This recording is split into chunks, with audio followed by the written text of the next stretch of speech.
in the shadows way too long. You always thought that you were weak, but babe, you're wrong. Yeah, you better step into the light, just give it a try. Think that it's time you let that spark out. You've been hiding in the shadows way too long. And who cares if you might mess it up? You're stronger than the others think. And who cares if you might mess it up?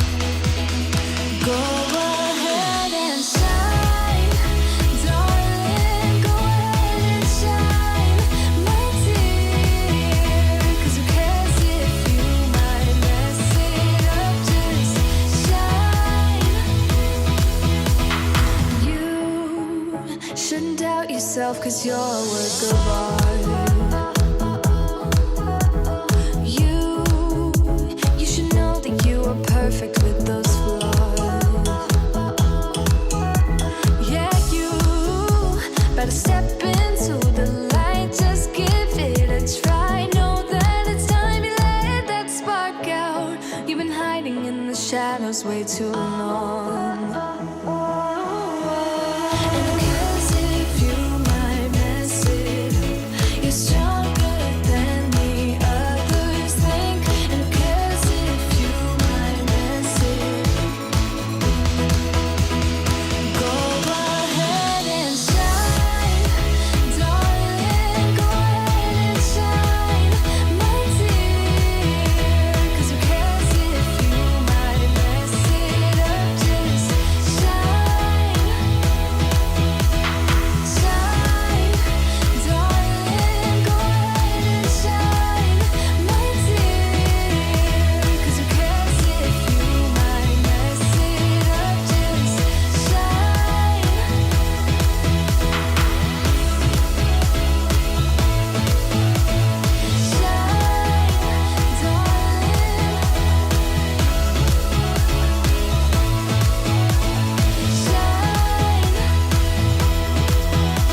And who cares if you might mess it up? You're stronger than the others think. And who cares if you might mess it up? Shine. Go ahead and shine. And sparkle, baby. Go ahead and shine, my dear. 'Cause who cares if you might mess it up? Just shine, shine, darling. Go ahead and shine, my dear. 'Cause who cares if you might mess it up? Just shine.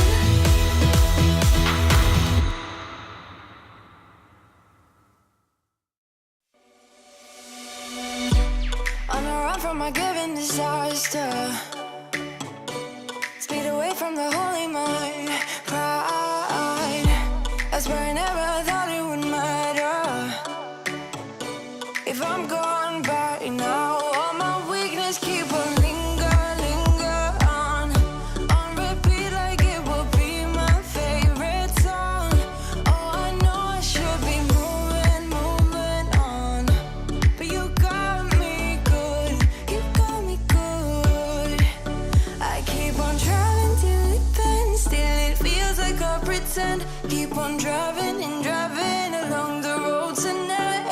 Lost my head over my back between the jars and bottle jack. Just me and all the red lights.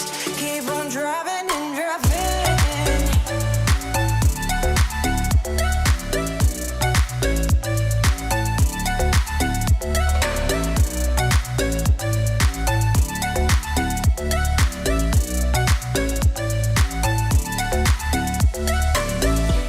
In the heat from my hot California. Hey everyone, I'm Sally and it's podcast batching day. We are on podcast batch day number 2 Episode number 2 for today. This happens on the third Thursday or Friday, depends on where you are in the world of the month. We have 3 amazing guests lined up today. Marianne, hello Marianne, is excited for this episode. Sarah's watching all the way from Texas.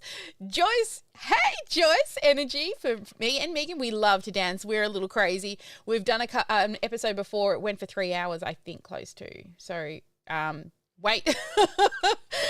We'll wait and see what this one does. But this is happening every single third or Thursday or Friday of the month. It's podcast batching day.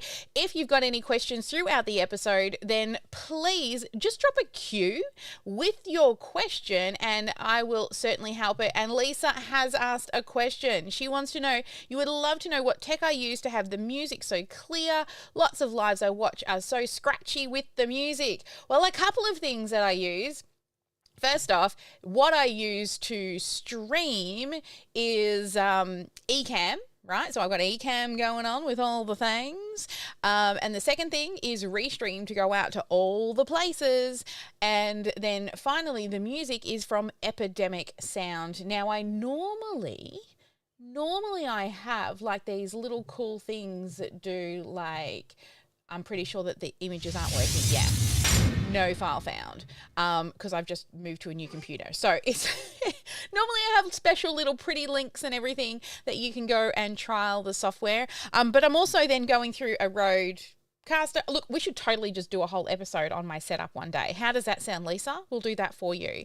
If anyone does have any questions at all, just drop a Q and I'll be introducing our next guest very shortly. But we've had some amazing guests lined up for you today for Podcast Batching Day. We just had Brandon on and we were talking about ads, paid advertising, and lots of stuff around, what's good to do, not what has worked and hasn't worked, mistakes we've made, and lots of things to do around messaging, which is why we've got Meagan herself joining us because we're going to be talking about messaging with Meagan.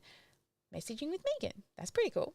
And then later on this afternoon, we have Ram joining us as well, and we're going to be getting into a little bit of the grey matter, the mindset work as well. Now, if you want to make sure that you do not miss any of our live streams and our episodes, then what you need to do is head here, sparkleclassacademy.com/calendar. Now, when you're there, you'll see a little subscribe button above the actual calendar itself. When you click on that, it will add it to your own Google Calendar, and we keep that up to date with everything we're doing in regards to our live streams and our trainings, and also we put the direct links on those as well. So you can always get the direct links to all the live streams and the trainings and all the things that we do. But let's talk about our guest for today. Today's episode, I have got my hands on somebody pretty amazing to join us on this live stream. She is a podcaster. She is a mental health advocate, and she's also a messaging coach. She podcasts and she's creating a space for where she can allow women to feel seen, heard, and truly the reason behind everything that she does is she wants to empower women to be seen and heard. She also arms women with messaging that helps them to cut through all that white noise on the internet so that they can feel super confident in what they deliver. And I am very excited to welcome into Straight Talk with Sally the amazing, the fun, the full of energy, Meagan herself. Hey, Meagan. Welcome onto my podcast. Hello. I'm so excited to be here. I mean, when we talk about energy, it's me and you, right? In the same room, it's like, let the party begin. I know. I have a question. I have a question for you before we dive in. Yeah. When did you decide to start having dance parties before you went live? Because I love it. I don't know. Honestly, I don't know. It just, like, I saw people having countdown timers with music, and I was just like, why not make it a dance party? Right? Because I love music. Like, I dance around in my own office in the dark with the music going. Well, it's actually a garage, and my family hate it because there's no insulation, so the sound just vibrates out to them. But I love dancing and I love music. I may not look great doing it, but I just love it. So why not bring it into the sparkle world? So yeah, I don't know when. I love it. So fun, so fun.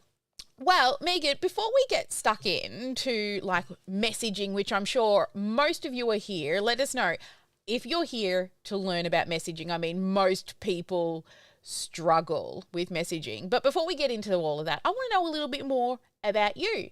And I'm sure a lot of our listeners and viewers would also like to know a little bit about you too. So please share, what it is that you do and a little bit of background. Yeah, I really love to work behind the scenes, right? I'm like a ninja.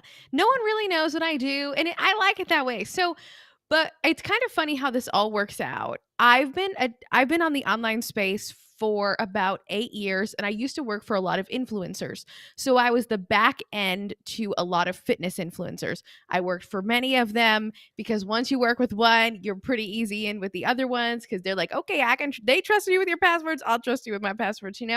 So I was bouncing back between that for a while, and I really got to do a lot of amazing things. I got to travel, I got to go to magazine shoots, and I got to firsthand see how they, at a very, very young age, were curating their entire brands through every single thing they did, and how the experience we just lived was being put on the internet, and how they kind of curated that.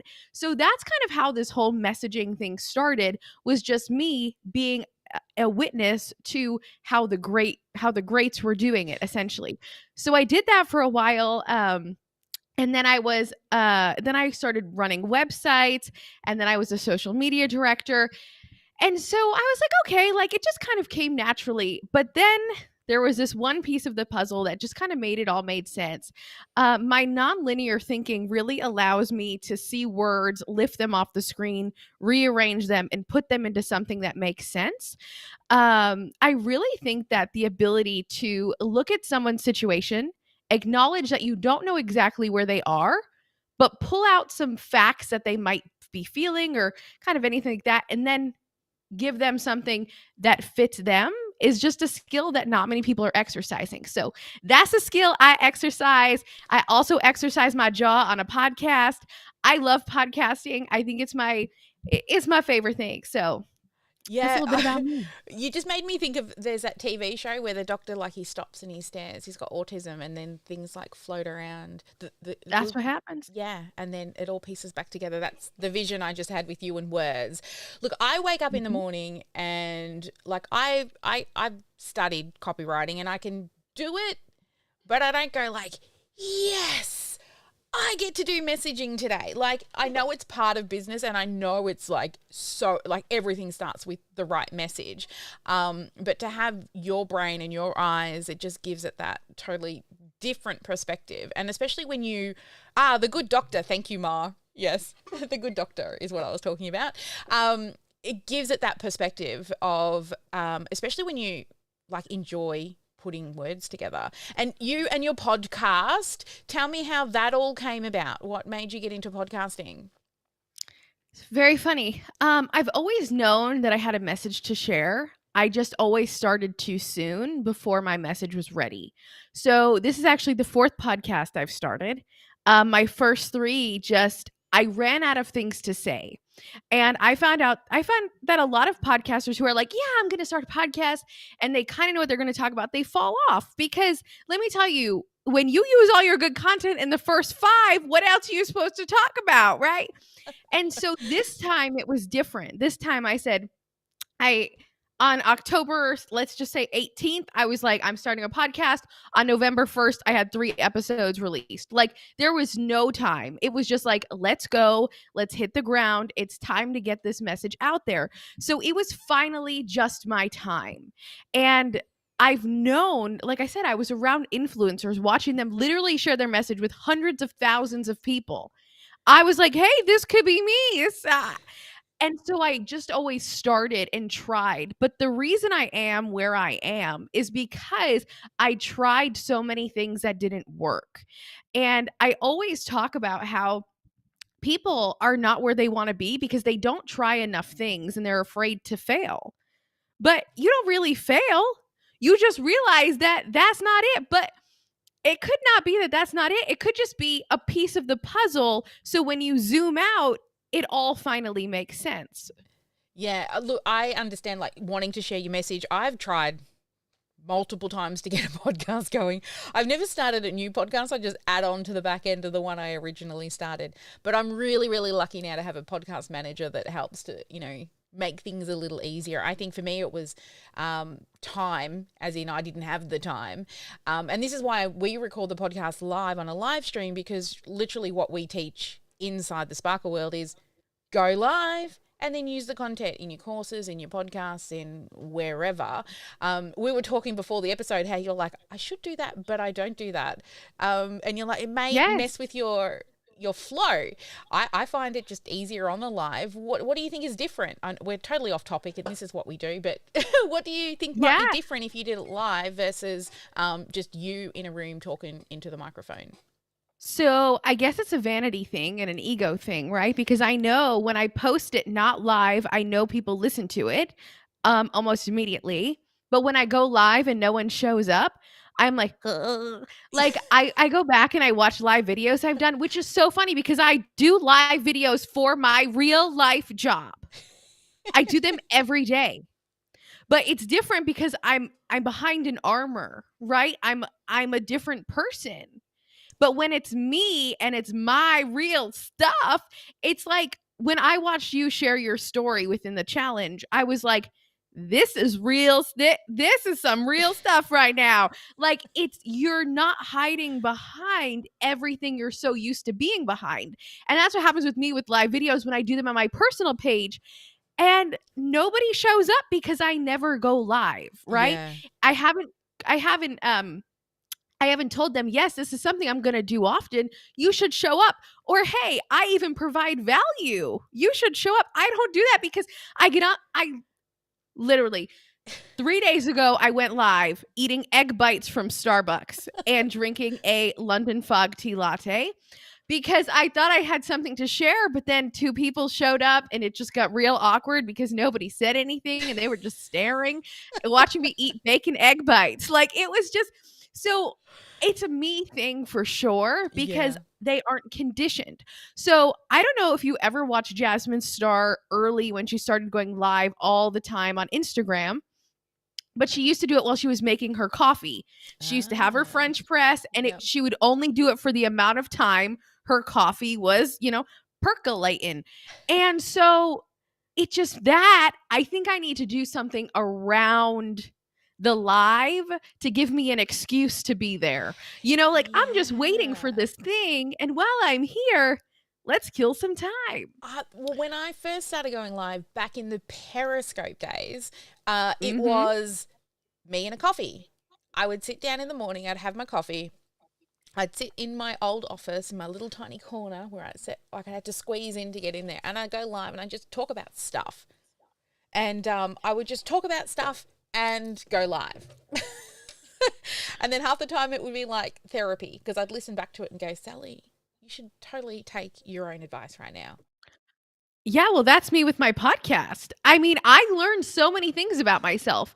Now, I do think that when it comes to messaging and you sharing stuff about you and your life, you need to build boundaries around what you share and how you share it. So for me, I know that I won't share anything that I will be very, very sad that I can't take back. Yeah. And I make sure and I check in very, very often. I'm like, did I share anything I wasn't comfortable with? And if so, I cut it out. And I even have guests on my podcast and we talk about some real stuff. And I cut out a lot of their details because people don't need to know those. Yeah. Yeah. I mean, when I shared my story, that was a bit of a challenge from my coach because I'm very good at coming in and teaching and showing and Mhm. And you don't see me use stories. Like you use a story girl. Like I see Yeah. you in stories all the time. And in our team meeting this week, my team's like, you have to do more stories, Sally. So they've given me a challenge, at least 3 a day. Somebody in the room said 7 a day. 7. I heard 7. I did really well yesterday. I'm on day number 2 of making sure I do stories every day. So time will tell. Time will tell. I think I post 175 a week. Whoa, what's the calculation on that per day?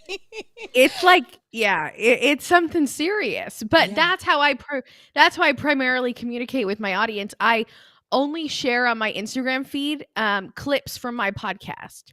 Yeah. So I don't actually post content on my feed unless it's a reel from my podcast. Yeah. Well, we've never been strategic over on Instagram at all. At least when I post on Insta, it goes across to Facebook, but I'm just actually not sure where it goes on Facebook. Is it on my page? Really? On my profile? Seriously, I don't know. I'm just doing it because my team told me to do it. So.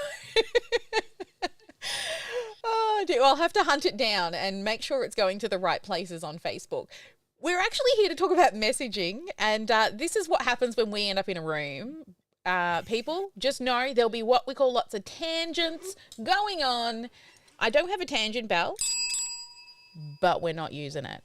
No. We use that in This is we the use that safe in team space. meeting to keep me on track, and Kat always points out, and I lose points in team meeting when I go off on too many tangents, but not when Meagan and I are together.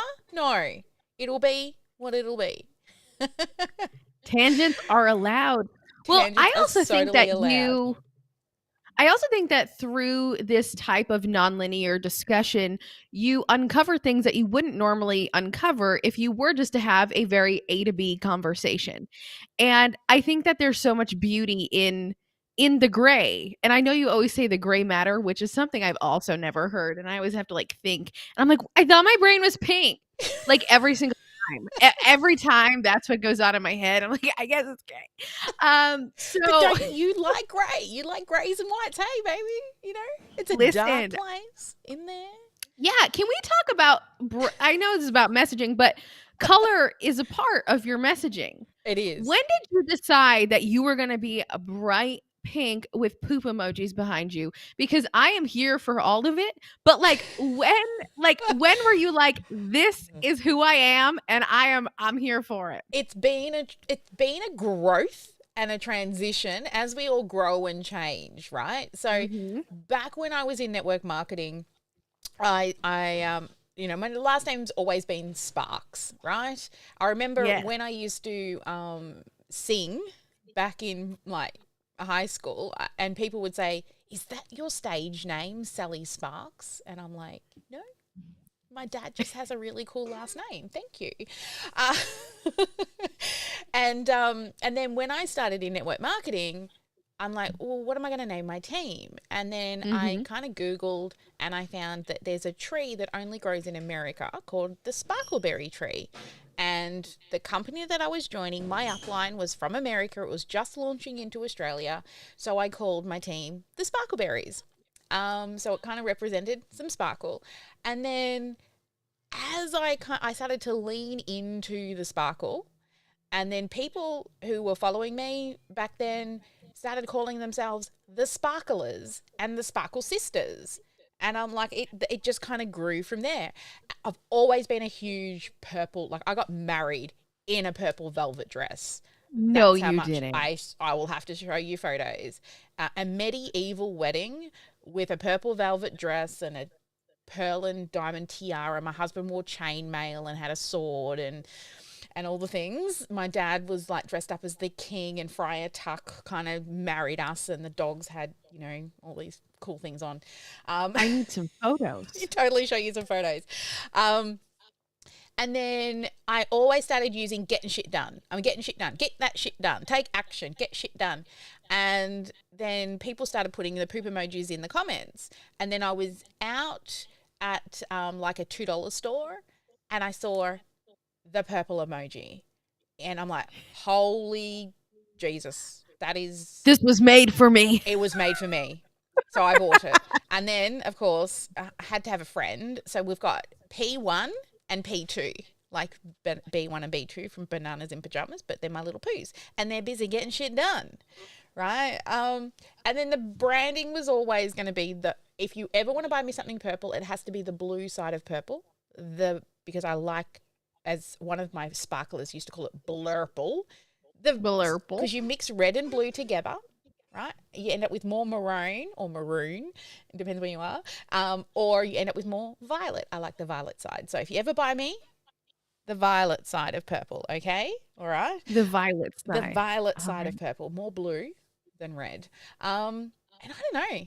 It's just kind of grown and grown and grown into rainbows. Well, this is hilarious because I like the maroon side of purple. Well, there I'm you looking go. and I have these pillows right over there that are maroon. Well, look at the blue is in the branding. The Yes.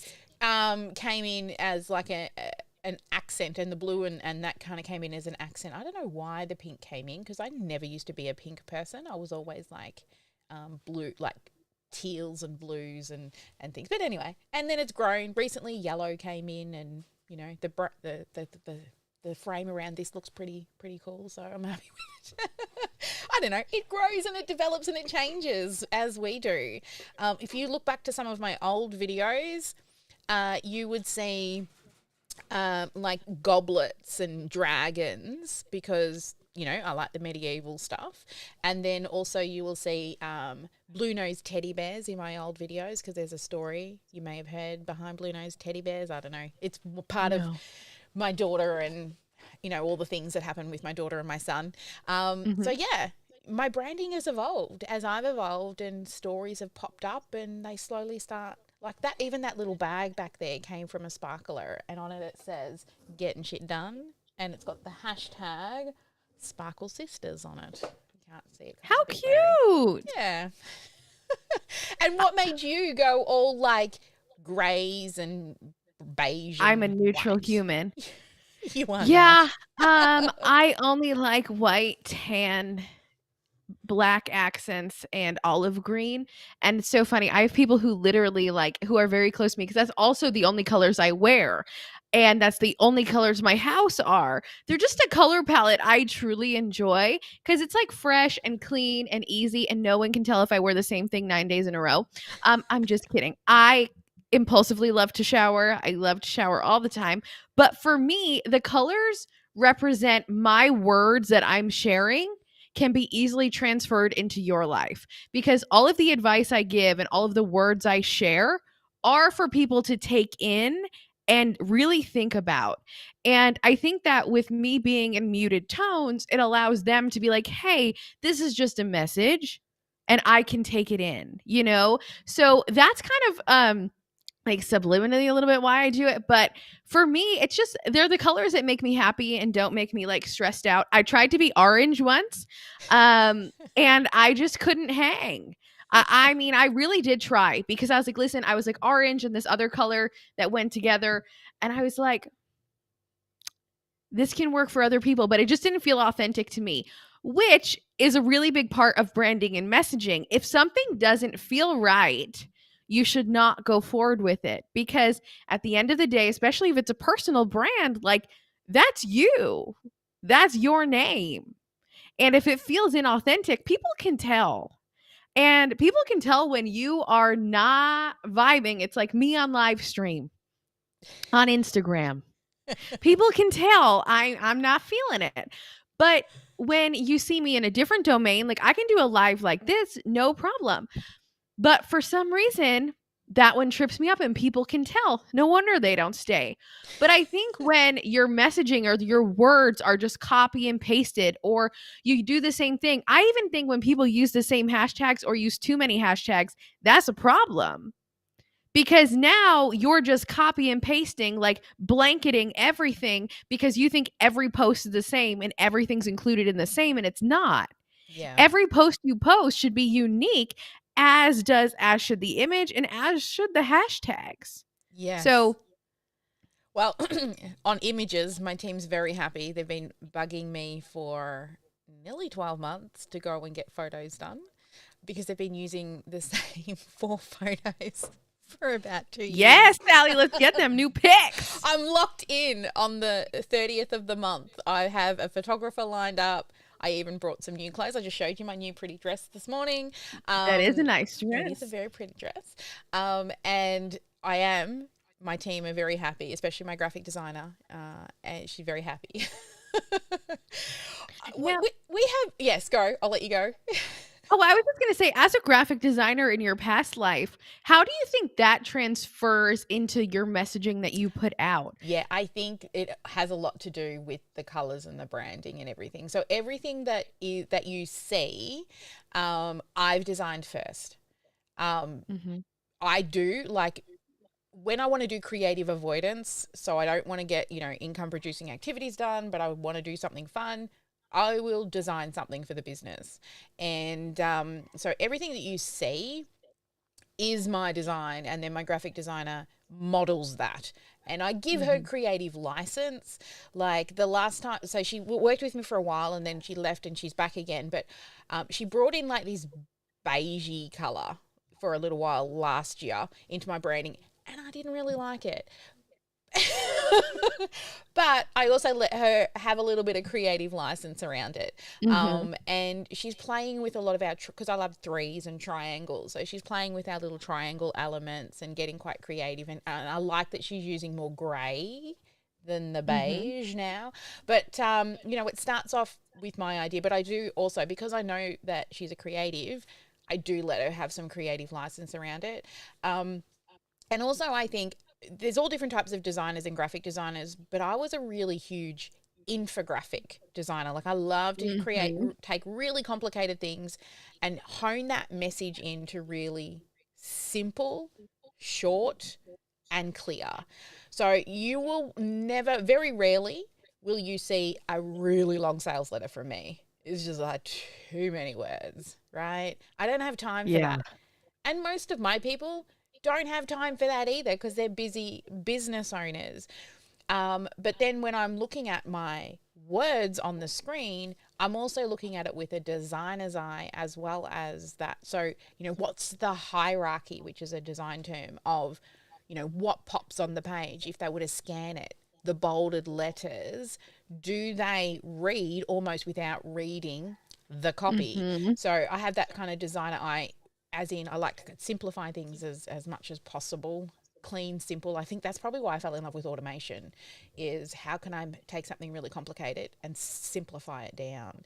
And then I dream about tags and squiggly lines, and the more complicated a problem somebody brings me with their automation, the more excited I get.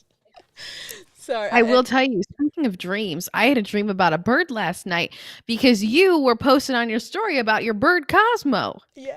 I just fell asleep dreaming of birds. Nice. Yes, Cosmo drives everybody in my family crazy. They didn't want me to get a bird, but I did. We actually do have a topic to talk about today, and we've been chatting for half an hour, and we actually haven't really hit the topic. So I'm going to talk about the actual topic that we brought you in today to talk about, which why you need a great message and how to create it. So my first question for you is, why is having a great message so important? I think it's important because it gives you confidence. I really don't think it's to attract the right people, but first you need to be confident in what you're sharing because if you are not confident, people can feel it. They can smell it out and they know that if you're sharing something again that's inauthentic, that you aren't really sure of, that they know that there's someone out there who they can go to. And when you nail down your messaging, right, as something as simple as, you know, it can be as simple or as large as you want. Like for me, peace is possible is something that and happiness is an option are lines that I throw out all the time. Why? Because I found out that peace was possible, right? Peace is possible. And happiness is an option. The reason I say that is because I never knew it was an option. I truly and honestly thought my entire life was going to be dictated by my anxious thoughts and my brain was going to control me. But when I realized that there was another way to live and I went through all the steps to get there, those are messages I want people to know. because they are things I had no idea about. So they don't have to be long, articulate situations. They can be tiny little sound bites, if you will. Happiness is an option and peace is possible. And one place I would start with your messaging is your Instagram bio. And for a while, I was doing Instagram bio redos, and they were so much fun. And it was just, I would take what people did, who they worked with, and I would craft them an Instagram bio that would make people engaged, want to stay, learn more, and go and just, explore their page. And when you know your message, right? And you fully know, and you're allowed to evolve and change. Because when I started being really serious about this, almost a year ago, the only reason I'm here right now is because I gave myself the freedom to change. Kind of like you were saying earlier, I tried something and I was like, oh, I like this piece from that message I was just sharing. I'm going to take that piece and I'm going to try it with this new one. And I would just keep mixing and matching and mixing and matching until I found something that I was like, yes, this is what I'm going to run with for now. But never close yourself in a corner and say, this is my message forever, because you'll just make yourself miserable, because now you think you're confined to this box. But when you go into it with saying, hey, this is my message, this is who I help, this is how I help them, that gives you the confidence to now talk about it. Because if you don't feel comfortable talking about it, what's the point? It's like with network marketing. So many people, they have the products, they don't say anything, they use them in silence, and because they don't have the confidence to share it, myself included. Okay, I'm here talking about myself. So, it's one of those things where it's like, I'm not confident enough in that area because I haven't crafted my messaging clear enough. Now, I do think you should take action. Yes. Go through all the steps, do speak. And Sally and I were having a conversation the other day about how important it is to talk your message out loud. Yes. When you talk and you talk and you talk, gold eventually falls out. Okay. And you're like, that's the line. But when you stay silent and in your head, it doesn't. That's where, like, for me, it was going live. It's podcasting alone in your room, right? Like, whatever works for you, find a way to verbalize your thoughts and record them. Whether you just do it straight into your phone, whether you go live, because I go live because I can chop that stuff up and make other content out of it. And it doesn't have to live online. If I don't like it, I can pull it down and just pull out the goodness. But like, if anyone's ever heard the umbrella story or the fish and chip story or all the things, they just fall out of my mouth sometimes. I'm like, oh my God, that was the coolest story. Like I said, one about leads going cold, and I made a reference to a bowl of soup sitting on the bench, and the longer you leave it sit there, the colder it gets, and it's not enjoyable. It's like your leads. If you don't interact with them and keep following up with them, they go cold because the longer you leave between connections. And it was like, oh, another story, another message that I can use. You are an analogy. Like, you can throw analogies, and I'll give you one word and you'll link it to something else. I love that about how you do that. But putting a great message together, what if they aren't confident? What would you say to that? Like, especially those people that still don't feel clear on their message and they're stopping themselves from actually putting themselves out there. Yeah, so I will just speak from experience here. In the beginning, about a year ago, when I started to just really go full pedal to the metal online because I was hiding for a minute, and I was like, I'm coming back, I was full blown something completely different. I was sharing the weirdest things, but at the end of the day, I was still showing up. So my message to you, if you are unsure of your message, is show up, and people will tell you what they like and what they don't like. There's something I do that people love and it makes their day. It's when I pour my espresso into my milk. People ask me when I don't do it if I'm alive. People are like, it brings me happiness. Please do it. Right? Then there are other things I do when people are like, yeah, I don't care. Yeah. It's not. And so my message to you is show up and say, okay, check in with yourself. Does this feel right? Am I in alignment with where I think I should be? Does this feel right to me? Okay, yes, cool. Keep doing it. Keep doing it. Talk to more people, do more things, post more things, ask people how they're doing, interact interact with people. I mean, here's the thing. The interwebs is not just for people to look at how pretty you are. Oh, It's for you to slide into their DMs and ask them how their day is going. yes. People love to talk about themselves. This is like really what I love about messaging is listening to people. Mm-hmm. Like other people are just so interesting. I love seeing how other people, like, I think my husband doesn't like it because I want to probe his brain sometimes because I'm really curious about Mm-hmm. people's thought patterns and how they talk about things and verbalize things and how internally that represents. So, for example, you and I, we love to share things that, well, you were saying network marketing, maybe not as easy as it is for you, but if I'm confident in something, I like to just tell people about it, Mm-hmm. right? So I've got another business that is in network marketing, and to me, I'm just telling people about something that I really like, and they're an adult, and they can go and make a decision for themselves if they want any part of it. I have no control over their decision, but if I don't tell them, they don't Mm-hmm. know. And I had a conversation with my husband the other day, and he goes, "It's just not me. I don't like to push things on people." And I'm like, but I'm not, to me, internally, I'm thinking, but I'm not pushing, I'm just sharing and I'm letting them be an adult and make a decision. How do they know if I don't say anything? And so he has a totally different outlook about sharing, because for him, sharing is pushing something onto somebody else. In a way, it feels as though it feels forceful. Yet my vision on the message is, here's this thing, here's some information, go and make up your mind if it's something that you do. But if I don't tell you, you don't know. So it's really interesting. I just find grey matter, the way people think, extremely interesting.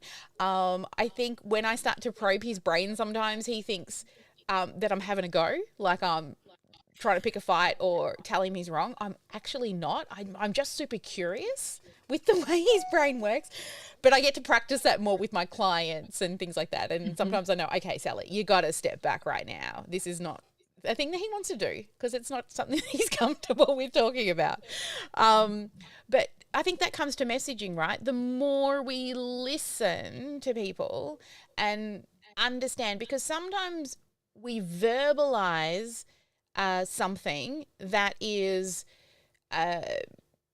other people, like there was a session with Jackie, our mindset coach, the other day, and she got everybody to explain what the word, it might have been communication was, right? So everybody who's watching right now, pop in the comments, or even if you're on the replay or wherever you're seeing this right now, I want you to write down, what does the word success mean to you? I'm really curious. I mean, some of the things, if you can remember what were some of the things that came up in that you can remember when Jackie asked that question about The communication. communication? Yeah. A lot of people said effectively getting a message across, body language, facial expressions, so verbal and nonverbal. And it was just everyone had a lot of different answers, which I think was the most interesting part, because it just lends us to see that everyone takes in information so differently. It's, I might say one thing to you with the cultural differences might not land. Okay. You say something to me like tick, and I'm like, oh, that's my favorite word. That's not a bug on my dog. Okay. I love it. But, so it definitely comes down to, you need to take other cues in, and you need to try to deliver your message in different ways. And that's the thing with messaging, is it's not just a one size fits all. It's how many different ways can you package the same result? Mm. because one result it's the same result, but the way I say it to you on Tuesday is different than the way I say it to you on Friday. You don't like it on Tuesday, but you like it on Friday. It's the same thing. Yeah. Well, one of the huge things I saw when I thought of the word communication, I thought of verbal communication, backwards and Mhm. forwards. We're communicating, and then one of our clients is a dog trainer, and she's like, "Well, we don't really talk to our clients because they're dogs. We talk to them, but we look at cues and the way they move and what they do." So, to her, the word communication brings up all other types of thoughts. So some people are starting to type in what success means. Come back with your tippy tap fingers now. Come on, whatever you're doing, just come back and type in what success means for you. Kat says success to her is being fulfilled in what you're doing. Some people's success means money and wealth, right? There's nothing wrong with that. And dollar bills, y'all. Yeah. Money to me isn't about rich, it's about choice. I Mhm. mean, money is just an exchange of something for something else. It's an exchange of energy, service, and the more money I have, the more choice I have, and the more people I can help. And And you can always yeah, we're off on some sort of tangent there, but no, but the communication, because yeah, then you ask what success meant to people. yeah, And for me, success is freedom, right? mm, It's freedom in knowing that the way I spend my days are impacting people. yeah. That's it. Like, I just want to spread the good word of mental health. See, success for me is helping, inspiring, and leaving a legacy. I want to, I really want to leave a legacy behind that my daughter can be proud of. And I want to help as many people as possible. And this was one of the things that came up for me at a conference when Valerie Burton was speaking. It was one of those speeches that made me like shake inside and cry and cry and Mhm. cry and cry. When I finally realized that my purpose is to inspire, It is to is. help people. And because prior to that, and I think this is where it really made a huge difference, was prior to that, there's a lot of tall poppy syndrome here in Australia. What And is tall poppy syndrome? when you're successful, people want to pull you down. So a lot of people would say, and they would say behind my back or not behind my back, or or it would come back to me. She just wants to be famous. She just wants, all the things, and that I don't care about people. I only care about myself. And I was at a conference in America that I'd gone to win lots of trophies and that in the network marketing company I was in. And, people were like, Sally, whoa. And I'm like, you know, and there was Mhm. like two ladies walking behind me, and I heard them go, "Oh my God, that's Sally Sparks' cousins. She's famous." And I literally died inside. I did. I felt sick. I wanted to cry. I wanted to say, I am not. Because I had been pulled down so many times here in Australia, and I've met people that have left Australia to go and live in America, because the more successful you get, the more, for some reason, this is why probably 90% of our clients are in America.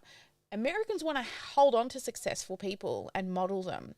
In Australia, they're like, you're trying to steal my shit, or you can't be better than me, or I don't know why, but they just want to pull you down. And I'm like, the world is big enough for all of us Mhm. to be successful. And I think that's why I get to work with Amy Porterfield and Shalene Johnson a fair bit, because we're in the marketing business. We both are. Mhm. But we know that we have our own area of expertise. And I've been in other coaching communities here in Australia, and like they're literally blocking me from groups because they're scared, or I don't know what. They just don't want me around. So, yeah, tall poppy syndrome is horrible. But then when Valerie spoke on stage and she talked about wanting to get in front of Oprah and putting herself out there and not being scared to be seen, because at the end of the day, she just wants to help and inspire people. Like, my heart sunk. I was shaking. I was like ugly crying. And it was like I Mhm. found my why. I found my purpose in that speech. And it still gives me goosebumps to this day. Because it's not about me. It's about everybody that we help. It has nothing to do with me, even though, we joke around here in my family, it's all about me. But it's not. It's about No, helping I people. agree. Yeah. I mean, same with And you, I just, right? With your message. yeah. Oh, it's the same with me. And I don't know if you follow Elise Myers, but she's a storyteller, an amazing storyteller, and she talks about mental health too, but she said, listen, people always like to laugh at my mental health after I've processed it and I can make it funny, but they don't like to hear about it now when I'm going through it. She's like, and that's the problem with being a creator talking about mental health, because when you go through it, no, and it's not funny, nobody's entertained because it's real. And one thing I try to do is really just show real-time situations, but still keep up those boundaries. But it's not for me. I don't share on social media, be like, hey, this is what I'm going through for myself. That's why I got journals, right? I don't need to post that. But I do it so people have a friend in mental health, because it's just so hard. But I do just want to say one thing on what you brought up. And that is that if you don't know your purpose, don't panic. If you don't know what you're doing, don't panic. It'll show up, okay? It's going to take a lot of rocks to turn over before you find one that you want to take home. Yeah. Because it's like you have to pick it up, look at it and say, is this? Nope, not it. Okay, next one, is this it? Nope, not it. So you learn through doing, you learn through going, you learn through listening. And that's the thing. If you say in your head with your messaging, with your stories, with everything about you, you're not going to make progress, and you're going to say, I don't know why my messaging isn't getting better. It's not getting better because you aren't putting it into action, and you can't peer review what you're doing. You can't just keep writing it on Post-it notes and moving things around or keeping it in your head. Until you put it out there in front of people and it resonates, and then you start seeing social proof come from it, that's the only way you're going to know. And if it doesn't feel good, then you can pivot and you can change. I mean, back when I was in network marketing, I created a course on how to recruit, because I was really good at team building, only because I love to share something that I love, and I love to help people learn how to share what it is that they love. So, I need to get better at that. So I made a course on team building. I made it, I sold it, and you know what? I'm like, no, it doesn't sit well. I don't want to be known as the woman who teaches people how to recruit and team build. It just didn't sit well. I love to teach people to share their message, but I didn't want to be known for that. So I gave them the option to come and join another program or get a refund. I decided not to make the course, because I do teach to sell your product before you make it, because the best way to validate it is to sell it. But I still teach it, but it was the message I didn't want to be known for, even though in the company I was in, I was known for it, because, my best recruiting month was 42 personal recruits. For the year was 63. I think number 2 in the company was like 30 something. So I wasn't okay at it. I was pretty okay at it. Great, I think is the word you're reaching for. But I honestly, it's just a formula. It's a system. It's a process, like automation. It's a process. But when I made the mindset shift around that I'm not trying to push or sell or get people, and realize that people are human and they're adults and they have their own brains, all I have to do is share and allow them to make the decision. I can't force them to do anything. And I removed the emotional connection to that outcome. And now I have no problem telling people what it is that I do. And if they say no, excellent. Cool. You've made a decision.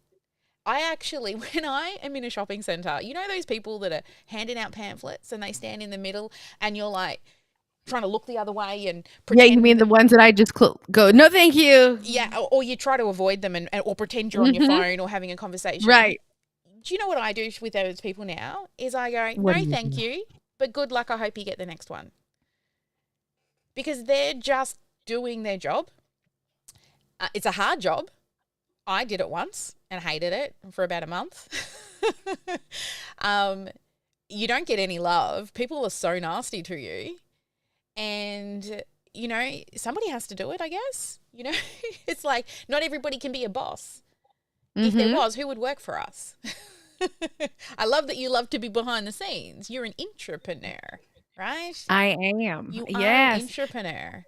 I And am. The only way I like to be in front is my podcast. It's like it's the most funny thing, but I truly think it's because it helps. Like it's a resource for people, you know, and I also have free guided meditations and I have a free community, and I just really really really am here for creating a space for the people and the people who are there for me early on, you know. I really want them to know that this is a safe place, and as it echoes and echoes and echoes, it still remains, right? yeah. So for me, that's the only real place that I'm public, right? Is talking about my podcast. I post about it every single day and have zero shame. Zero, maybe even negative shame about it, because I know that not everybody watches my stories every day. Sometimes they go like this: tap tap tap tap tap tap tap tap tap tap tap tap tap tap. Right? I mean, people don't watch Swipe. them all the time, you know? Yep. So I repost it because that's something I find value in and I know will help people. Just like when you're selling your products or anyone listening is selling their products, if you know that there's value, you can share it and create different messages around the same thing. Yes. And practicing. Just put it out there. Just, Listen, you got to suck at first, right? Right. I mean, even when you can we started to swear learn to on here? walk, you're falling on your face, you're doing all sorts of things, right? Eventually you figure that shit out. Okay, good. We can swear. I We was can like, totally is that swear when we're around, I- baby. It's like getting shit done. What do you expect Oh, around that's this right. place, I right? was like, is this allowed? It is totally allowed. I always, have the profanity thing on my podcast just in case Oh, an me too. F-bomb Extra drops. explicit. And, yeah. You can be totally explicit around here. My daughter actually always goes, "Oh, Mum." But I know she swears when she's not around, but She definitely does. she Don't let her fool definitely you. does. She's cute. No, She no, look we innocent. have a Mm-mm. very good open communication relationship, my daughter and I. Always let her know anything you want to do, anything you want to try, right? You want to try any of those things that, maybe you shouldn't be trying, please come to me. I would prefer Right. her to try them in a safe space than out there Agreed. with a heap of idiots. Like, if she wants to get drunk for the In the first car time, going 90. do it at home. She wants to have a swiff, honey, do it at home. I want to make sure you're safe. Right. I agree. I am here for that logic because let me tell you, teenagers are like that. Peer pressure is real. Oh, my God, yes. And So I can remember, like, my parents would have said it was, harder for us with all the drugs and everything. And then now the kids and the drugs that are around now compared to when we were younger, it's even more ferocious. And, and some of the things that kids get up to that, I don't know, like I thought we were pretty outrageous. We did move out of home very young in my generation. So a lot of people were moving out in their teens. Well, that's a lot of the people I knew. Well, we were all moving out in our teens. The average moving out of home age now is 25, which, I'd been out of home for, I don't know, nearly 9 years by then. So, but yeah, I think it's definitely different. And that open relationship, this is another tangent, with our daughter, I think is super important. My husband's the rule setter. You got good cop, bad cop. I think I'm good cop. I don't know, but I definitely need a Danny. I'm just here to tell you, Everybody that needs a man can make Danny. a mean cup of coffee. Coffee, I'm telling you. food. He washes. He does the laundry. He vacuums. He cleans the toilet. He does all the things. Smiles? Like, I mean, I know. And I was out the other day. Actually, on the weekend, we went 4-wheel driving with some people from the 4-wheel drive club. And I said all the things that Danny did while we were having lunch. And they're like, "What do you do?" And I said, "It's Mother's Day every day." I didn't need a Mother's Day because it is. I always say to him, like, I've been trying to get a cleaner because we used to have a cleaner. I've been trying to get a cleaner back for ages, but he just keeps doing the doing. I am waiting to actually speak to him to bring a cleaner back because, he does a lot and he still works full time. He's not, No he's not a, way. yes, he does. He still works full time. Yep, I know. But he's an What? employee, so he doesn't have the whole entrepreneurial crazy. Like, we'll sit in the lounge room and he'll look at me and he'll go, "Where are you?" Because I'll be off Is in the lounge room entrepreneurial the land. living room? Yes, the lounge room I is the try to living play it room. cool, like I know what you're saying when you use these words, but sometimes I just need to verify. We got some success ones coming in here. Okay, so Lisa says success means reached my desire, freedom, financial abundance, love what I do each day. Awesome. I know Jackie would want to break that down even more. What does desire mean to you? What does freedom mean to you? What is abundance to you? But Now whatever it visualize it means all. to you, yeah, it means something totally different to somebody else. Mhm. Sarah says, success to me is sharing knowledge to help others improve their lives while being paid handsomely for the value I provide. Sarah. Oh, Yes, Sarah. Sarah. So I know Sarah's had a lot of mindset money blocks. And for her to now realize selling is helping has been a Mhm. huge, massive transformation that I've seen her go through in the time that we've been working together because she was scared to sell. She was scared to share. And I just like it gives me goosebumps thinking about it, watching her transition to see, you know, when people say get paid what you're worth, I don't actually really like that terminology because you're priceless. I'm worth buckets, baby. I'm worth more than anyone. I'm worth all the sparkle in the world.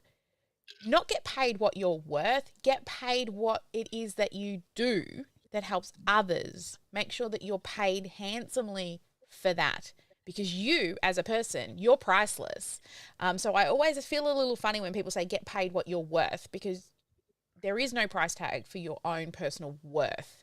But what you do, you should get paid for handsomely And because, just to tie that back to messaging really quickly, yeah, we should totally do that. if if you have those blocks around money and you're going to write copy, write a post, share it live, share it on stories, it's going to come out weird if you don't think you're worth it. But Sarah, in the way that she just came out and she's like, listen, I can help you. I know I can. Here's my price. It's a transfer of confidence. And that's something that you can't put your finger, you can't feel, but you can feel, right? Mm. You can't touch it, but you can feel it. And that impacts your messaging as a whole. Yes, definitely. Oh, Monica's here. Hi, Monica. You need to pop into the Voz, baby. I miss you. You need to come into the Voz. Monica says, you're such an inspiration to me. Monica, you are amazing, lovely. We need to have a chat. You need to come visit in the Voz.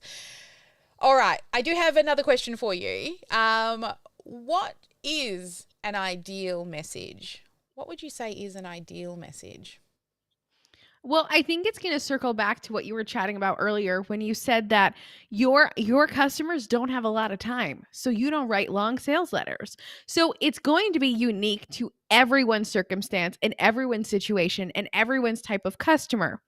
But what I would recommend is looking at your customer and saying, okay, how much time do they have? What is the goal? And how am I best going to communicate that to them? Is that in a brief video? Is it in text? Is it through text message? Is it on Instagram? You need to know the best medium, if we're talking about ideal message, to get through to them. If we look at someone like Gary Vee, he's all video. That's how he does everything. Now it's transcribed and it's put in podcasts and it's moved all over the joint, but it's all done through someone, D-Rock, filming his whole life. And that is how his content is broken down. So his message for his customer is done through video because he's to the younger generation Yeah. primarily. That's how they learn, right?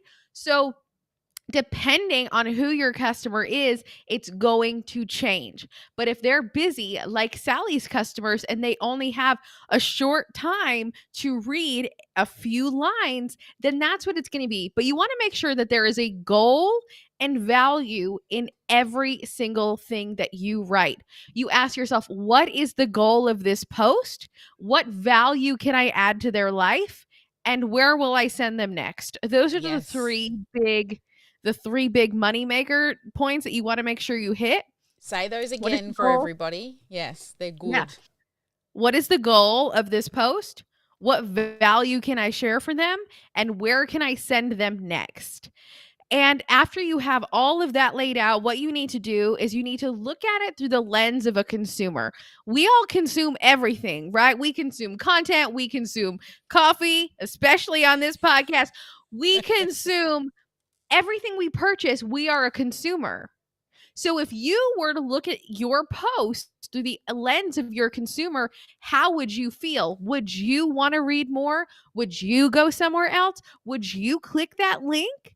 If you wouldn't, reevaluate and try again. Like, there's no right or wrong. Just go, Yeah. try, provide value, and edit. Like, that's it. If you don't do it, you're actually doing the people a disservice. Mm-hmm. And yourself a disservice, because you will never find your right message if you don't put it out there. If you look all the way back to 2015, when I first started going live, I was talking about hitting the go live button. I was talking about 5-2 fasting, and I was pouring paint onto a canvas. Right? That was what I was doing. And I tried to make a course around 5-2 fasting.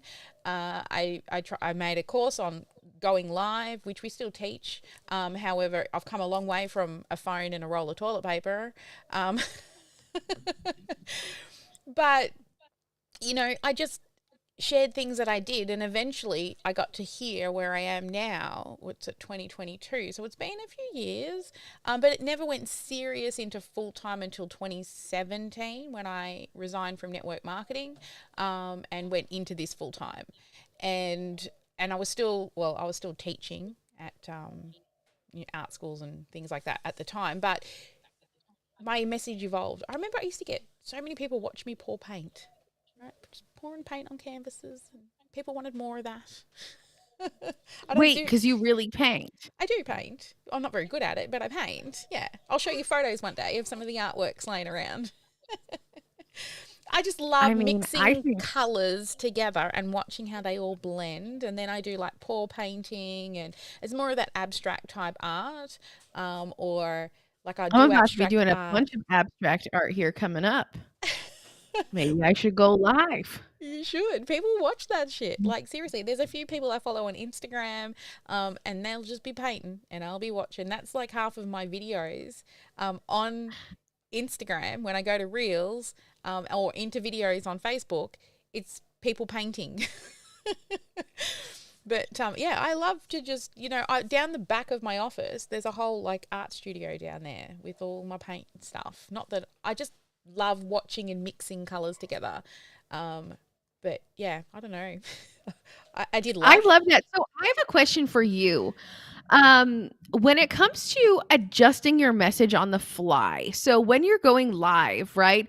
And you're just talking and you have to adjust your messaging on the fly. What are your best tips for that? Oh, so I have a formula in my brain that when I'm say I'm delivering something that I know is purposeful, like that's purpose-driven content. Like you and I now, it's sort of turned into a conversation, right? Other times it's purpose-driven lives where I'm sharing stories, but I always say, similar to what you said, what's the goal? Mm-hmm. But I'll reverse engineer it. So I will have the where am I sending them next in mind first. So once I know where I'm going to send them, then I know what the goal is to teach them that then will allow them to send them to that, and then I'll introduce a story. But also, what I love about live is the random questions. So when people throw out random questions, it makes my brain just do what I do well. And like, don't ask me how to make, I don't know, do a surfboard or candles or anything. I wouldn't know how to do any of that stuff, right? Don't get me on a surfboard. I would never be able to stand up, right? Me either. But I love random questions. It makes me think. But I am never ever shy. Not that it happens very often, but I'm never shy to say, I don't know that. Let me get back to you. Because if you try to be a know-it-all and think, and put that out there, you actually become across as conceited, full of yourself, and people can't resonate with you. So very rarely, but sometimes there are questions that come in the industry that I'm really good at that I say, look, can I just get back to you on that? So never be also scared to share if you don't know the answer to something. If somebody gives you something on the fly and you're live or wherever you are, like we've got one problem that I've been trying to sort out with a client, and it got to the point I'm like, normally I can solve every problem, but I'm totally... You are very smart, Sally. Oh, thank you. I know. I tell you like every day. I'm like, do you know how smart you are? This is where you meant to say just thank you. I'm telling you guys, when people give you a compliment, say thank you. My brain is coming up with a yeah, but right now, and I've programmed myself to say thank you without putting myself down, because what that does is it doesn't just put you down, but it puts the complimenter down as well, saying that your words aren't valuable. So when people give you a compliment and you want to throw in a yeah, but, or just say thank you and be done. Just say it has pockets. I mean, my grey matter is going, or my pink matter is going, no, you're not. What is this crazy? Can I just ask you one more question? This has turned into an Ask Sally question, but I love it. I love how we're back and forth. Here's the thing. I think it's always good for your audience base to learn more about you, right? I mean, they learned a lot about me, but what you do is so interesting. And again, not everyone gets to see every facet of what you do. But this will be my last question, I promise. So what you do is so focused around community. And the team you have and the people you bring around, it's so community heavy. But you never really talk about community. But the community you create is sparkling and magical. So what made you decide to curate an actual uplifting community, but still choose to have that be like the extra dose of magic? I don't know. So I think now I do know, I guess if I talk it out loud, right, I'll get to it. So the VOZ, for example, the VOZ was me because I was a lonely entrepreneur. I cannot talk to my husband about business. And I realized through therapy that your partner cannot be your everything. There is not one human on the planet that can be your everything. And some people, especially when you're younger and you meet your partner, you think that your life they have to like everything you like and you've got to do all the things together. But I came to the realization that he doesn't like to talk business. He doesn't like to strategize and philosophize. He likes to talk about the weather. What are we doing for gardening? Just what I would call kind of real basic conversations. And even when I met him and I'm trying to learn more about him, we've got plenty of time for that. And he still hasn't shared everything with me yet. And this is 22 years later. So I was a lonely entrepreneur, and that's how I guess it started. And then through building community, I think it's through leading by example. I wanted to lead and show what could be done and get shit done. But also the team itself was always a dream, right? So at the beginning, I did it all. Like every entrepreneur out there, I wore all the hats. I did everything. I can just do more now because I have filled the gaps with the places that I don't like to hang out in as much. I love graphic design. I do. I love it. However, it's not the place I need to be in every day. That's why we have Joyce to do that. I love to edit podcasts. I don't need to do that. That's why I have Ma do that and reach out. You know, it's things I can do, but I don't need to do. Need What I to. need to do is be the visionary. I Mm-hmm. need for other people's businesses, because strategy to me, like, oh, when I can take somebody's business crazy ideas and map it out for them, and then they sit back and go, oh my God, you've taken everything and I can see it now. To me, that is where I love, like, that I could do, like those mapping sessions I do can go for an hour and a half to 2.5 hours. The time flies. I'm in my flow, as Jackie would say, when I'm doing that. But the community side of it has grown with time, the clearer I've got. But now this was something that, actually talking about messaging. So we have, we always do message mining. Okay, it's a very regular occurrence. We teach people researching your client base, talking to people before they become your client, why they choose not to become your client, and why they choose to become your client. Those 3 types of messaging, you need to talk to people about those so that you can get clearer on your message.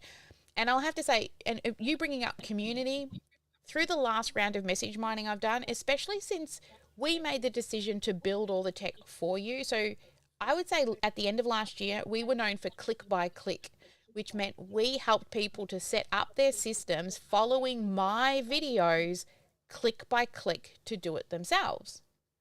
Now we do it for them. So we've transitioned because we found a gap where everybody got stuck. And so now I've Right. brought people on. But through community, it actually makes people get more done. And what I found through the years of doing this, the more I could teach in a group, the more that the community benefited, and I actually moved faster and forward quicker, because you don't know sometimes the questions that you have until somebody else asks them. And I think that's the power of group. Some people think that one-on-one should be more expensive because it's one-on-one. I actually truly believe group should be, because you actually learn more in a group session than you'll learn one-on-one, because it's only 2 brains in the conversation Mm-hmm. versus lots of brains listening on. And there'll be people in the group that come up with ideas that I didn't even think of. You know, even though I might be there leading the group, I still have my student hat on. I still want to hear from the other community members, because they've all got different perspectives. So, like, community to me is what makes a business build. And now that I have a team, the messaging that we just got out of the last round, that was a huge standout. Some of them, one person in particular said, when I budgeted joining you, I actually put you down as employees, as team, because that's what they're hiring. For the price of our program, they're getting an entire team for like not even a quarter time employee for the year. And they get the Mm-hmm. whole team, including all the tech setup and messaging and copywriting and all the things that we do for them, so that they can focus on what they were put on the planet to do. Still doesn't mean that they don't have to do things that they don't enjoy, but we want them employing their own VAs and teams within the first quarter to 6 months, depends how fast they work. But that all happens with community. And this is, you bringing that up as well is super important, because our messaging is shifting to more of that. Because Mm-hmm. we were known when it was just me doing everything. I couldn't have a team building. So our message was, let me help you click by click. Now we do the click by click. So yeah, our messages shift. One of my clients said to me one day, she was in a group. She goes, if your business looks the same in 12 months' time, you are not growing. Mm-hmm. And if I think back to where I was last year, and then the year before and the year before, holy Jesus, oh my God, it's come so far. And remember that. Like, don't stop doing things because you want it to be perfect. It's never going to be perfect. Never. That's the role of an entrepreneur. A business owner has to love change. Mm-hmm. Otherwise, be an entrepreneur or work for somebody else, because there are certain people that maybe want to be an entrepreneur, but until they embrace change, problems, and see them all as opportunities to learn, you'll never truly be an entrepreneur. And you need to work on that mindset and be self-aware enough to know that you're lacking in that and improve on it. Because, like, to me, I wake up, I expect a problem every goddamn day, right? Just which one, right? Right. If it hasn't come to visit me in the morning, it's coming in the afternoon, right? Hello, problem. You've come to visit me today. I was expecting you, but you're just a little late today. Hello, right? problem, my old friend. Yeah, it is just, that is business. We are problem solvers as business owners, and you are going to have to do it yourself until you can hire teams to do some of it for you. And honestly, my best customers are my team. They're my best. They're the ones I want to love on the most, because they're the ones that make the sparkle world. It's going to be a legacy. Like, I want to be able to step back and this little puppy runs its little machine all by itself. Mm-hmm. You know, that's how you build a scalable business, is if you think about, how can I grow it to a point where it doesn't need me anymore? Doesn't mean you can't still show up and be the founder and do all the things that you love. But like my husband said to me, what happens if you die? He said, I won't be able to do any. What am I going to do with your business? I said, don't worry, honey. I'm working towards it. Right? I need a COO and somebody who can stand up and do the teaching and do all the things I can do, but just a little bit of it all. But has a passion for it just as much as I do. Maybe not as much as I do because it's mine, but eventually it won't be anymore. Isn't that how most big companies end up becoming big companies? Mm-hmm. It's the person at the top treats it like their own. Another tangent, but that's all good. No, I think that was really important, because you talked about the fluidity of your messaging, right? And how it's bound to change. And I think that it comes down to, too, this is my favorite quote on planet Earth. And this will just tell you a lot about me. It's of course, now I can't say it, but if you love someone, you should be prepared to go to 100 funerals of who they once were. Oh, And I think it's the same with your business, because you're going to grow. Also, people who follow you on the internet, right? You're never going to be the same. And if you truly love someone, you need to be ready to show up every single time there's a funeral, right? Because they're evolving into someone better. They're transforming into that next version. And I told my therapist that was my favorite quote the other day, and she goes, "Do you think we could make it positive?" I go, "No, I like it dark." I was like, it cannot change. I was like, absolutely not. I love it dark. But she was like, okay, well, it's like a death and a celebration all at the same time. I was like, yes. You go, yeah, all in the same breath. But still, you need to be prepared, just like others should be prepared for you, right? yeah. Growth should always be happening. Yeah. Forever. Like forever, we all will be growing. Our message will be growing. We'll be evolving. Our message, our everything changes. Like the reiteration of our projects, our courses, from the original course on teaching people how to go live to where it is now, there are still parts of that in the actual Freedom Funnel Academy. It has evolved through so many different iterations of the thing until, like, I feel that, like, of course we're still going to evolve, but I have this, like, last time I said the same thing when I started the sales and marketing school. So I feel like we've hit magic. Like, because everybody, like, I guess now because I have the team, that it's like magic. It's like everybody is in their own little area of genius, their own little sparkle area. We all still have to do shit we don't like to do, but that's part of life. Right? Yeah, we want all of our team to find their sparkle. Sometimes we've got to do things we don't enjoy, but that's life. But most of the time we get to work in the area that we love. You know, I've noticed in the last few weeks as well, I can literally not go into the VOZ for a day and I know the thing's still running, which is really awesome. Not that I never go, I might live in that thing. It's literally sitting over there open right now. Yes, hello. So, but when you're thinking about as you're scaling and growing in your messaging, no, it's never going to be the same. So just put it out there no matter what. I think you learn so much, right? Mm-hmm. I think we should move into the sparkle questions. Let's move into sparkle questions time. Oh, All right. we have questions? Yeah, we do. I can't see anything, so I don't know. If we I have don't know what questions. happens on the back end of what you see. It's very strange. And I don't know if I just see you. you just see me. I don't know if it's something I'm doing wrong or what you should see. Let me see if I can change.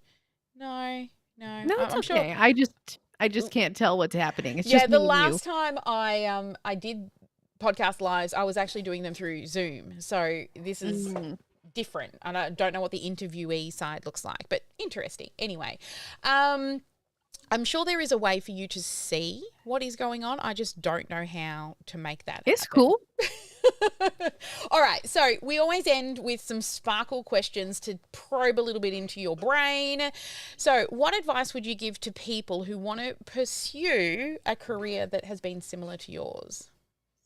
Oh, me. Yeah, you, baby. You. Oh. So I really think that the only reason I am doing what I'm doing is because I enjoy it. I honestly and truly think I could be doing 90 million other things, but the reason why I spend my free time, my spare time, my energy, I wake up, I start working, I work some more, and I work some more, and I go to sleep. Like, that's my actual life pattern. And it's truly because I love it. And I think if someone does want to, let's say, the mental health thing, that's true. That's purely coming from my soul, right? That is a soul mission. That is something that I wish I had. And when you go through something so alone and you realize that you might have a ticket to help people, you're like, okay, I guess I feel responsible. Okay. This is something I'm responsible for this. Okay. And it was just something that came so naturally because vulnerability is a superpower of mine. I love to be vulnerable. It's something that comes so easily. It's not weird for me. I love to spill my guts with boundaries. And I really think that with the clarity thing, it came from doing. I used to, like I said, I did Instagram bios for so long. I used to charge like $125 just to redo people's Instagram bios. And they were like, this isn't good. I was like, sure, let me redo it. And then I used to turn them into reels and then it was content, right? So it really just came from me coming in. Here's what I have to offer, but here's proof of me doing it. I never come into anything just saying, hey, I'm really good at this. I'm always like, hey, here's me doing the thing. If you like it, let's go. Like, let's talk. But if somebody does like want to be where I am, just start talking and eventually it'll all happen. But you just got to keep showing up for yourself because consistency is honestly the biggest thing that changed my entire life, even how I show up for myself. I was never consistent. Inconsistency was literally my middle name until August of last year. I had this big life event happen, and it was a breakthrough that allowed me to choose consistency. And ever since then, I have posted on Instagram every single day. Since that day, I've posted my podcast every single week, sometimes multiple times a week. I show up every day. It's the consistency that changes and makes the difference because people don't show up. And Sally knows that she did 365 days of live video. Who does that? Okay. Sally. Crazy. Right. I mean, so it's just one of those things where it's like, you need to be willing to, you need to like it. And I think that's the thing. I always was doing stuff that was self-fulfilling, right? I was like, oh, this sounds cool. And then I would go to try to do it and it would flop because I just thought it was it. Yeah. Right? I was like, this is it. And it wasn't it because it was all just air. And then eventually you keep digging, and then you hit something and you're like, this isn't dirt. It's still ding, ding, ding. You're like, this might be it. And then you finally hit gold, right? And you hit something that is true to you. Like Sally's inspiration piece, like that's real. Like, she just gets on here and dances. Like, what? Like, she brings the energy. She shows up in a way that is exactly what people need, right? And the way she speaks and how she speaks. And, she taught me a tip once about, I actually learned it from binge listening to this podcast. When you smile and talk, you sound different. And so everything that, is done it's done through authenticity, but it's also done in a way that allows you to get the message the best. Mm. So I know that when I speak, sometimes I speed up my voice and sometimes I slow it down.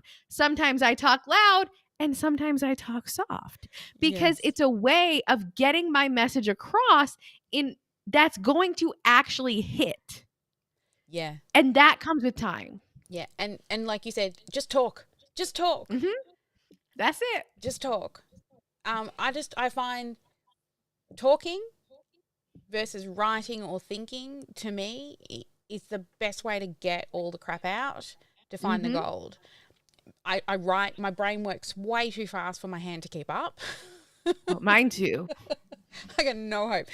So many times I've tried to start journaling and it just doesn't happen, because I just, like, I could talk about it in 10 minutes or it'd take me 3 hours to write it. That's why, like, if I go to, eventually when I will write a book. I will talk a book and somebody else will go and turn it into a book for me. All right, my second question, we always have 3 sparkle questions. What is one resource that has truly helped you to become the person that you are? Well, I have 2 options. One would be my therapist. She is the second main character in my entire podcast. I literally am like, thank you for being on my podcast. She's like, I wasn't. I was like, but you were. I've had her since I was 11. So it's really allowed me to become self-aware in a way that I never would have become if I didn't have to look at myself and my decisions and my life in such a 3,000-foot view, right? I've been working on myself and in myself for so long, and I still have so far to go. And I think that my one thing that I would say to everyone is get closer to the sun. Whatever you want to do, get closer. Me working for influencers was me getting closer to the sun. I'm going to meet Bianca in a few weeks. That's me getting closer to the sun, right? Everything I do gets me closer to people who make me better, but I Mm-hmm. also need to know what I can contribute and how I can learn from them and how we can have a relationship. So I never just go into something like, hey, I'm here, teach me everything you know. I'm like, so what can I do to help you? And how can we build this relationship? Because and people look at me all the time and they're like, I just don't know how you know these people. And I said, it's not about me knowing the people. It's about me giving to them before I had anything real to give. Yeah. Yeah. And Love that. that's a long game play. So for Yeah. me, it's being self-aware, but also knowing who can help me become better. Mm-hmm. And my final one is, what is one thing that you wish you had known earlier? This is actually such a great question because I'm making a whole segment on my podcast about shit I wish I knew sooner. Sweesh is what it's going to be, like the abbreviated version. What I wish I knew sooner was that getting my message out was the only important thing. If I would have committed to getting my message out 5 years ago, 6 years ago, 7 years ago, I would have hundreds of thousands of followers. But here's the thing. I didn't because I was afraid. I was high key afraid of what everyone else thought of me. And I was trying to do what I thought was right. And there's no right answer. I was trying to be like everyone else. And when you try to be like other people, it never works out. Yes. Because at the end of the day, you get tired, right? You like put Uh-huh. your hair up and you look in the mirror and you're like, whoo! Okay. No, I'm still me. Oh shit, I've been trying to be someone else all day, right? And you break eventually. Yeah. And so what I wish I knew sooner was just to be myself, because people like me. The best feedback I've literally ever gotten is people are like, "I just love how quirky you are." And I'm like, "Really?" Cuz I tried to hide it for so long. You know? I know. I've been told, Sally, you got to take a good hard look at yourself. You're too bubbly. And I'm like, I'm like this at the dinner table. When I go out with Right. my family, I am not the loudest in the room. My mum is the loudest in the room, but we be loud. Right. And I like to hang shit on people, and I love them when they hang shit on me. We're just, backwards and forwards kind of, I just like having fun. I think life is so goddamn short not to enjoy it. And if people Right. take me the wrong way, I am sorry. Oh, no, I'm not sorry. If people take it the wrong way, that's their That's decision them on what thing. I've done. Right. Because I do not intentionally ever try to hurt somebody.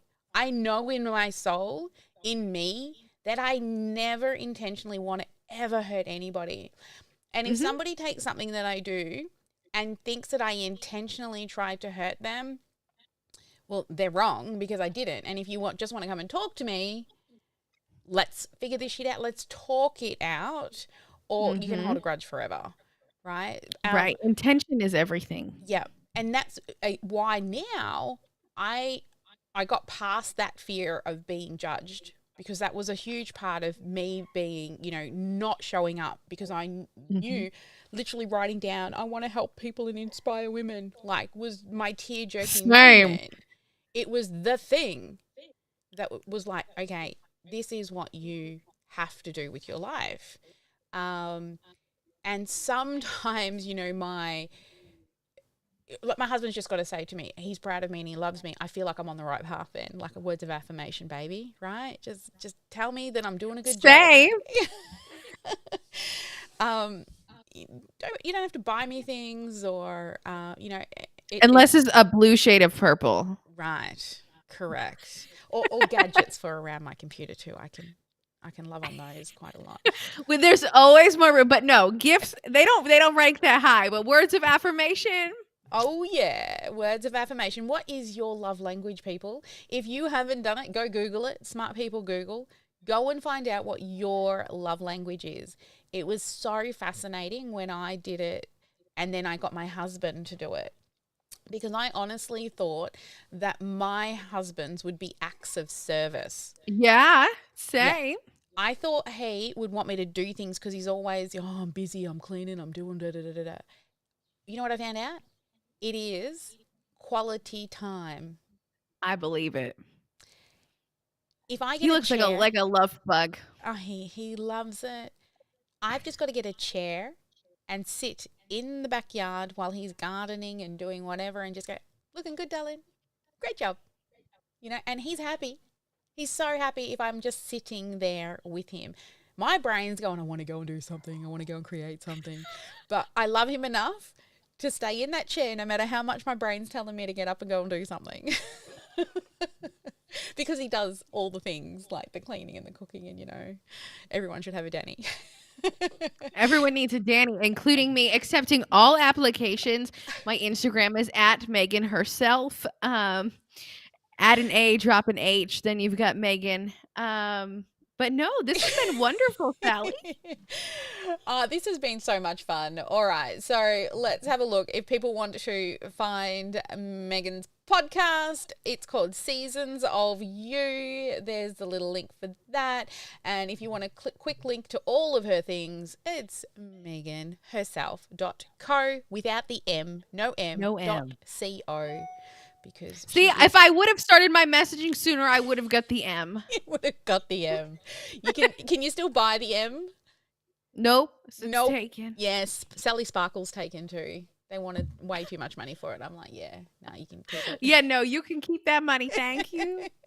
I'm gonna be sparkling anyway. Awesome. All right, guys. Well, thank you so much. As always, I love hanging out with you. I'll see you in the Voz anyway because you love to come and hang out in the Voz. For everybody watching, we do have a great line of guests up. We have one left for the day as well. So, as you know, this is podcast batching day. And if you want to make sure you don't miss out, head to sparkleclassacademy.com/calendar. We keep that up to date with all of our live events. So whether they're our podcast batching day, our trainings, anything that you can attend for free, because good karma, baby, pay it forward, all that good stuff. So thank you everybody who have joined me. And literally, if you've made it to the end of this, whether it's on the live stream or on the replay, and you have watched all of this sucker, right? You got to put in Sparkle Lifer, all right? Sparkle Lifer in the chat box, right, Meagan? Like, they seriously just sat here for like an hour and 40 minutes listening to us banter. But I mean, those are my favorite ones because sometimes, do you know how invaluable it is to be a fly on the wall in a conversation when you don't have anyone, right? Yeah. You know, it's like if you didn't have the Voz and Danny didn't want to talk about it, you could listen to two people talk about something you're interested in, and now you feel included. So, sparkle life or sparkle. Yeah. Well, we have I've had an amazing time. We didn't hit our record for the longest podcast conversation. The one that I was on with you, I don't know, how long did that one go for? It was 3 hours long, and I definitely had to get up in the middle of it and leave Sally to fend for herself, even though I was interviewing her because I could no longer hold my bladder. Yes, a bio break is nearly required for me around now. I think I've had about 7 coffees today, so I'm still going strong. Awesome, guys. Well, thank you everyone again for joining. Never let anyone dull your sparkle.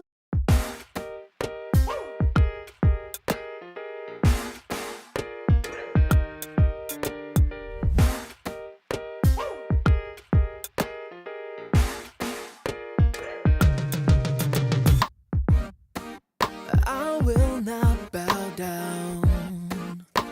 Keep putting me off, I'm not gonna change my mind.